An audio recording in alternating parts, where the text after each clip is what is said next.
En Éthiopie, les électeurs se sont rendus aux urnes ce 21 juin 2021 pour les élections régionales et législatives. Ces élections sont par ailleurs considérées comme le premier test électoral pour le Premier ministre Abiy Ahmed, qui avait promis d'incarner un renouveau démocratique dans le pays en 2018 lors de son entrée au pouvoir.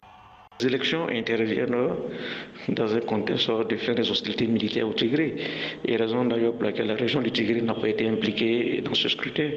Nous craignons que l'Éthiopie soit davantage plus affaiblie de la tenue de ce scrutin, car au lieu que les élections puissent réunir le peuple fédéral de l'Éthiopie, ces élections risquent davantage de créer des dissensions en tant que telles.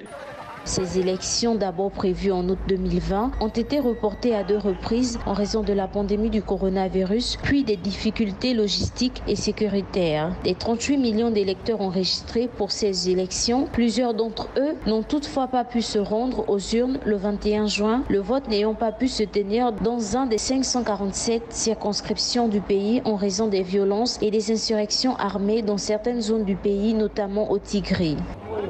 La présence de certains États voisins, notamment l'Égypte et le Soudan, montre déjà un dégel du contentieux diplomatique par rapport à la gestion du barrage du Nil.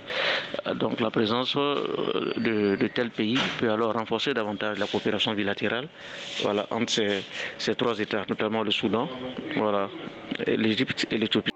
Soulignons que ce vote a mobilisé 40 partis et 950 candidats contre le Parti de la Prospérité, mouvement du Premier ministre Abiy Ahmed, qui a souligné le plus grand nombre de candidats pour le Parlement fédéral. Le Premier ministre espère par ailleurs obtenir un mandat populaire en remportant la majorité des 547 sièges du Parlement fédéral.